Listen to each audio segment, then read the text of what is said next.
This is a review of the SKIL Dual-Bevel Sliding Miter Saw, model number MS6305-00. First, a little history. This is my champion chop saw. It did a very good job for the time, but I decided an upgrade was in order. The champion wasn't a bad saw. In fact, I plan on still keeping it. So I decided to upgrade to the 10-inch dual-bevel sliding miter saw from SKIL. This is quite the beast of a saw.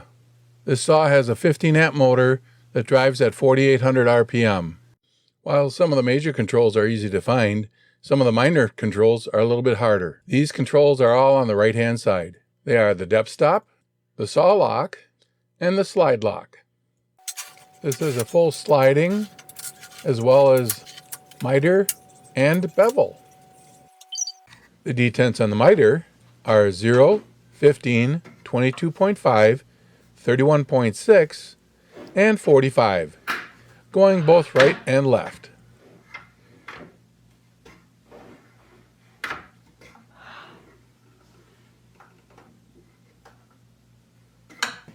While the detents on the bevel are 0, 45, and 48 on the left, and 0 and 45 on the right.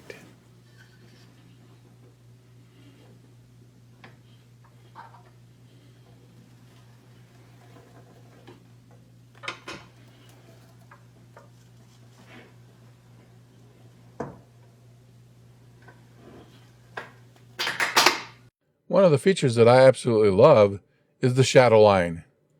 There is no question where your blade is going to land. The clamp is another neat feature, nice and tucked away until you need it. It's a pretty nice clamp as well. Just push the plunger on your piece and push the tab to really lock it down.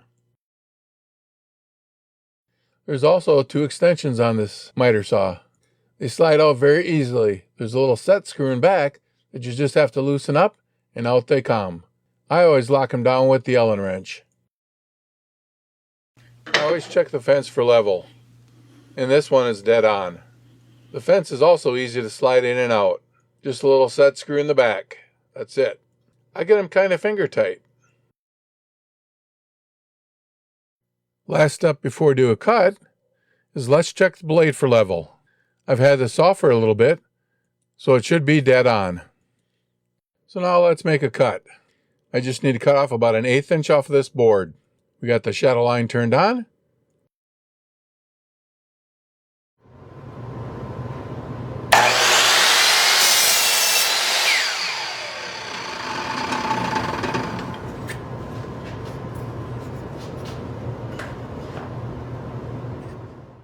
There we go, a perfectly square cut. I had originally cut this board with a circular saw, which wasn't nearly as accurate as the miter saw. As for dust collection, like most miter saws, dust collection is not very good. Most of the dust, quite frankly, ends up on the saw. Now for a few accessories that I use on the miter saw. I start out with 0 clearance tape. In my case, I don't do too many bevels, so this tape lasts a pretty long time. It's fairly easy to put on, and will definitely keep the bottom of your miter saw looking nice and clean.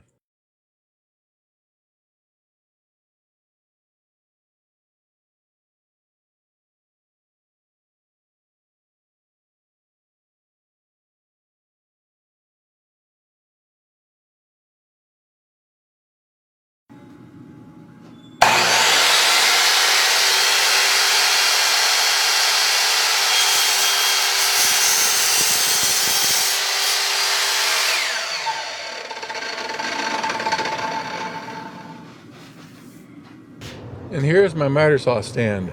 I already have the rails hooked up to the miter saw, so it's just a matter of getting it on the stand. It actually goes on fairly easy.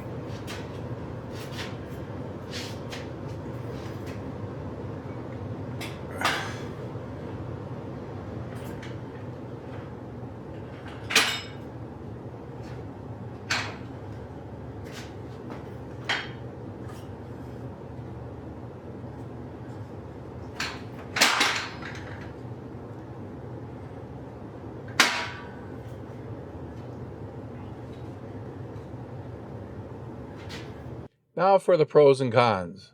Powerful motor. Delivers good cutting speed and very efficiently.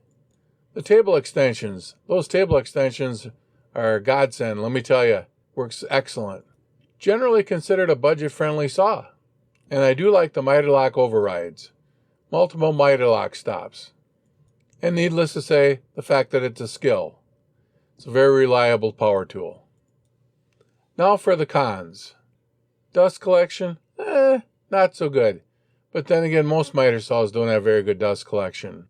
The blade depth lock is not the best. It's a bit challenging to say the least.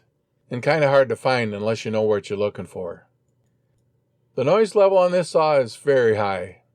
You can tell this is a brushed motor. Overall, I give it 4.5 stars. It's a very good value, and it does the job. I got this saw at Menards at a very good price. It's a nice middle-of-the-road miter saw, and will definitely replace my old Champion. If you like this video content, please like and subscribe.